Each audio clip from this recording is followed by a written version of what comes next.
Hello guys! Kumusta ang araw ninyo? Samahan niyo ako today. Papasok po ako sa work at ipapakita ko po sa inyo ang routine ko everyday bago pumasok sa work. Hindi na po ako mahilig maglagay ng kolorete kasi nagluluto, nagpiprito, naghuhugas, nag-aayos.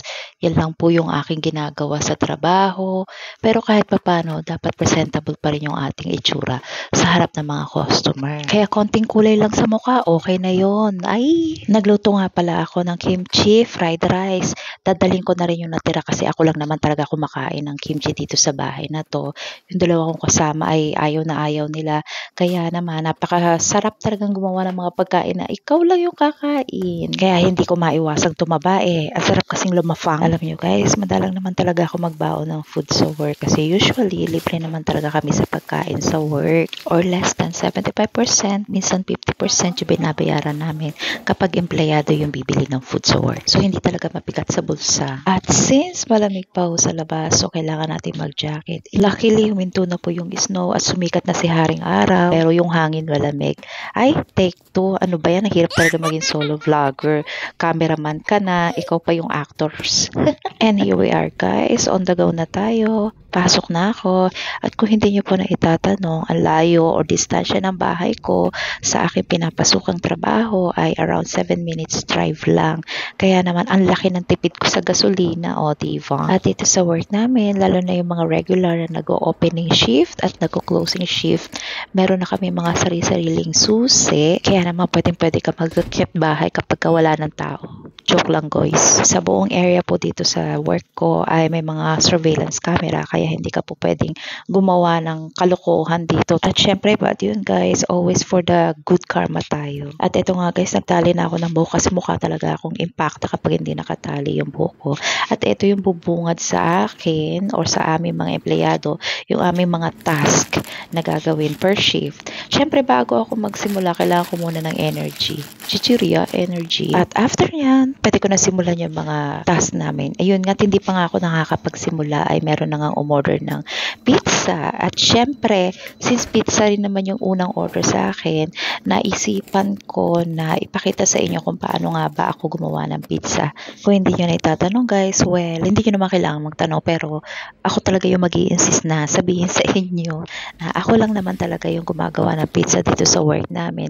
Kapag hindi ako gumawa ng pizza, wala po kaming ibibentang pizza. Kaya ako minsan napapaisip ako, hirap talagang magpakitang gilas ka sa trabaho na alam mong gawin ng isang bagay kasi forever nang iaatas sa'yo. Kumbaga, sa'yo nakasalalay yung isang bagay. Pero proud ako guys kasi alam kong kahit papano at the end of the day, meron akong ambag sa kumpanya na alam mo may dagdag income na pumapasok sa kumpanya dahil dun sa trabaho na ikaw mismo yung gumawa. Kaya nga tinawag nila ako ditong pizza queen kasi ako lang talaga gumagawa ng pizza, wala nang iba. At syempre hindi may iwasan sa trabaho yung magchismisan muna kayo ng iyong mga kakolega habang gumagawa. Hindi naman kasi gaano ka-busy pa. At kadalasan nakakatapos kami ng task na hindi namin namamalayan, tapos na rin yung aming oras ng duty dahil sa dami ng daldalan naming magkakatrabaho dito. At eto nga guys, simulan ko na nga yung paggawa ng pizza. Naglagay na ako ng cheese sa ibabaw ng ating pizza bread.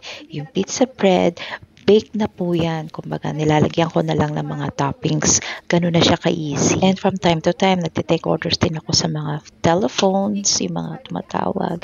And also, meron din kaming online order na pwedeng gawin ng mga customer para pagpunta nila dito ay luto na yung food nila at pipick upin na lang nila. Hindi na nila kailangan maghintay na matagal. And aside sa mga order taking, meron din akong training. May mga baguhan kami dito sa work na isa ako sa mga titrain, kagaya yung nasa tabi ko, 17 years old, estudyante, nagtitrain siya dito sa amin.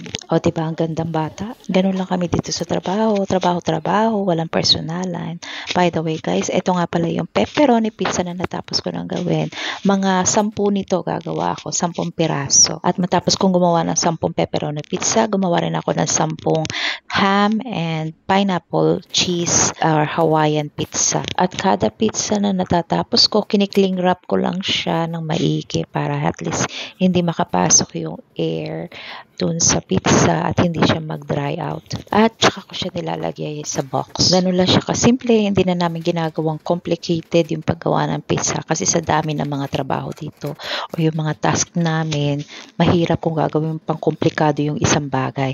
After ko mai-box yung mga pizza, nilalagyan ko po siya ng kung anong type ng pizza yung nasa loob ng box para alam namin kung anong flavor ng pizza yung aming kukunin kung sakali makabenta kami. At lahat ng pizza na nagawa ko, dinidiretso ko po yun sa freezer para nakapreserve siya kasi hindi naman po isang araw lang ay ubos lahat ng pizza.